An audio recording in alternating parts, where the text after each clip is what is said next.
So, good morning guys, what's going on? Welcome back to the channel. So, today's video is kind of a continuation of the end of the last video, and if you didn't watch that video, at the end of it I discussed kind of what had happened with the S2000, the little fender bender I got into, and again, this isn't some sort of like plea for like whatever, sympathy, help, anything like that. It was just one of those freak things. Basically, to sum it up, I was on the freeway, I was merging, I was following another car. A truck darted out of nowhere in front of us. We both had to split lanes or like dart opposite lanes, and I ended up back in the lane that the truck was avoiding, which was standstill traffic, because he wasn't paying attention. And then I locked the brakes, turned the wheel, and I tapped another car in the back end. Their car was fine. It was a little bit older lady's car. Some paint transfer and a little tiny hole in the bumper, but my fender kind of took quite a beating, as well as the headlight kind of, and you know, just some scuff ups. But that's where we're gonna start this video off with. I intended to add this into the last video, but by the time I got to the point before this clip, the video was already like 25 minutes long, and I just whatever, I didn't want to like a 40-minute video, 35-minute video of this. So that's where we're gonna pick off today. Right now I am just enjoying some of my coffee. If you guys haven't caught on, I've been brewing coffee at home now. Like I mentioned in quite a few videos before, just learning different things to cut out and or sacrifice to save money to then put the money more towards my business. And my little Dunkin' sprees for now are over. And honestly, I feel like the homebrew stuff, because I got a pour over, shout out to my buddy Chapo, I feel like the pour over is honestly a little bit easier on my stomach. So without further ado, let's dig into the S2000 and then catch up with you after that. So I'm gonna try and get this bumper off to see if, because you have to take the bumper off to mess with the headlight at all. I've never done this before, but I did look it up. Just got some screws along here, and then screw on each side there, and then one in each well going to the fender. So I'm gonna loosen all those up really quick, turn the wheels, get those inside ones, and gently pry this out.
Alright, so I got the headlight out, and it's looking like I lost this piece here. I don't know where it went, but it looks like it was probably already gone, because I believe this is the bolt hole for it. It normally sits in here, the other one sits right here.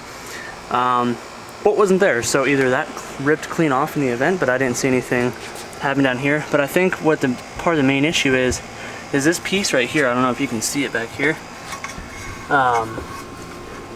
Yeah, you can't really see it, but this, it looks like it's rotated back. There's a hole back here. There's supposed to be a bolt in it. So I think the headlight may have been grazed because the headlight rests like on/in this piece. So I'm gonna just loosen this bolt here, rotate this forward a little bit. Yeah, you can see that. It's not supposed to be that loose. So yeah, I'm gonna rotate this forward, get another bolt up there where it's supposed to be, and hopefully that's it. Hopefully it'll line itself back up after that.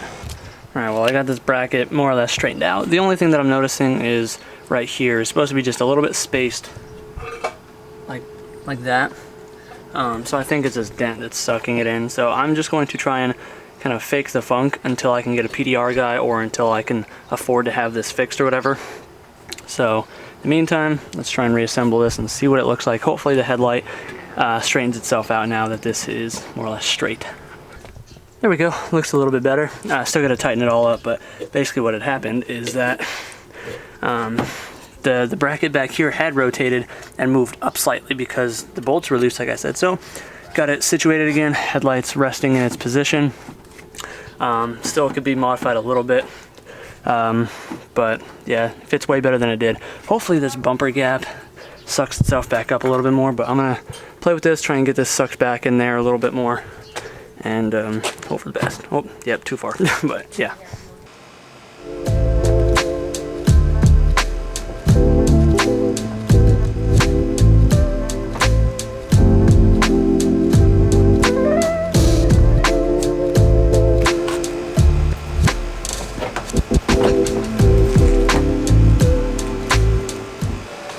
Well, it looks better than it did.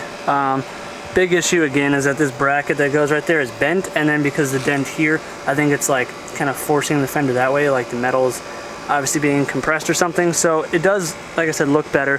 I'm waiting on SoCal S2K Parts on Instagram to hit me back up, see if he has this bracket. If so, I'll order it, and when the time comes that I can afford it, I'll get that fixed. And that should be good. But I did learn a lot about the front end of these cars and how they go together, and a little bit about headlight adjustment and stuff on them, so that's good. Now that you guys kind of got the idea, the S2000, it's not in too rough a shape, but it does need to be fixed, and it doesn't necessarily need to be fixed like today.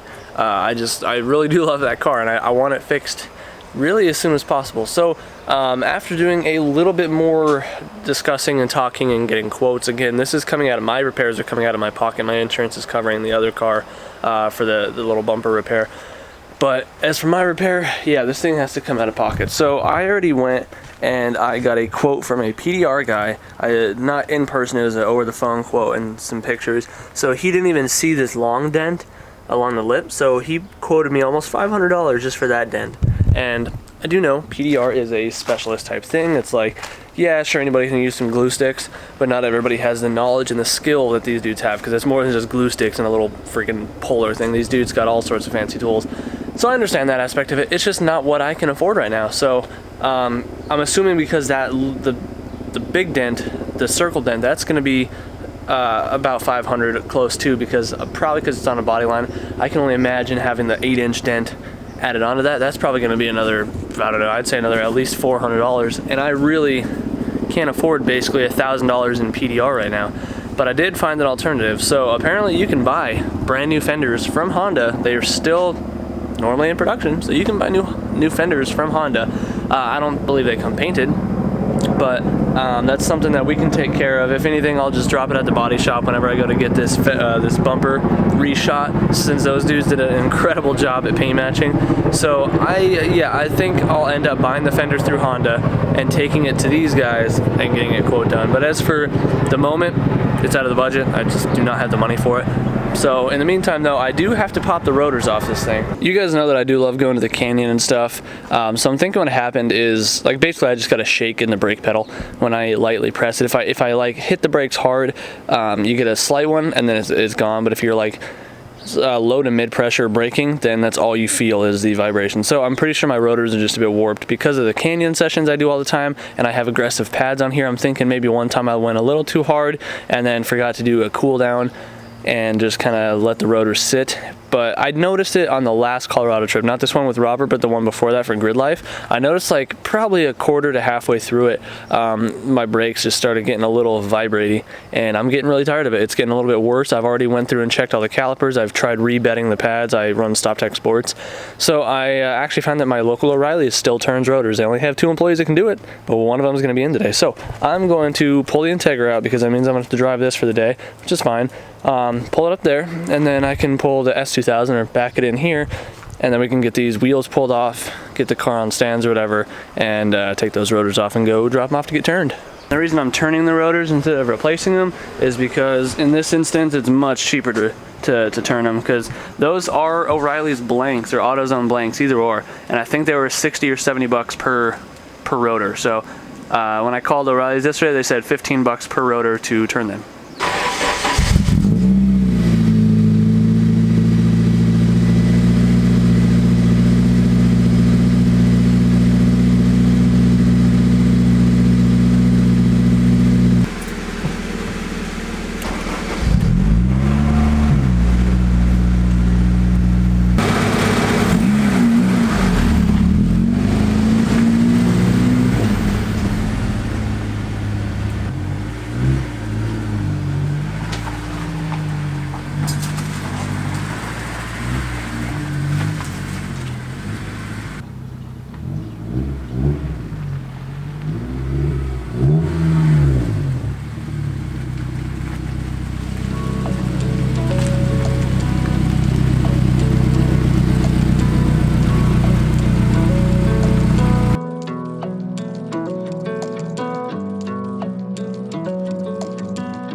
Alright, so I did not film the reassembly. I don't think you guys really need to see that, but take my word for it.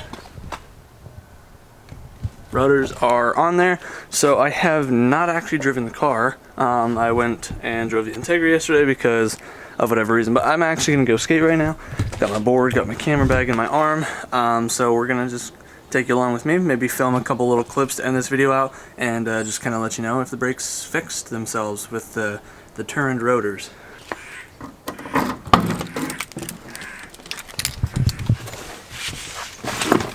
Alright, so I do gotta say the brakes feel 100 times better. This thing feels so much smoother now that I don't have to feel like the car is shaking itself to death whenever I gently press the brakes. So, that's good. To be honest, I don't even know if this friggin' park is open. I didn't really check the front gate. So I guess we'll find out together.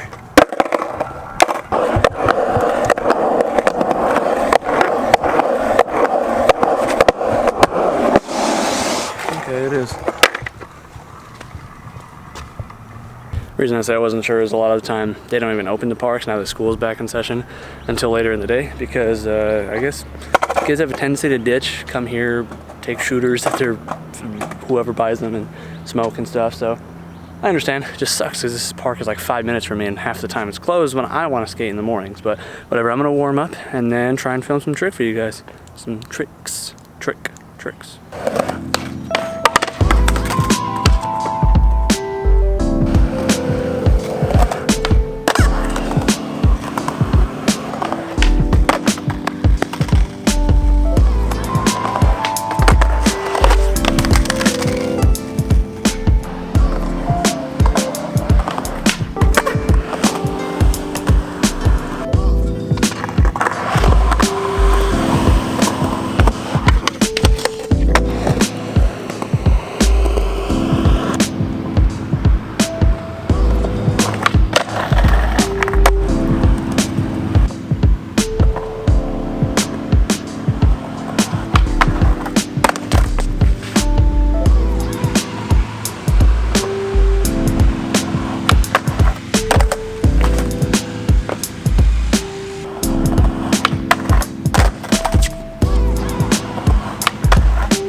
Alright, I tried. It is still summer in Arizona, that's for darn sure.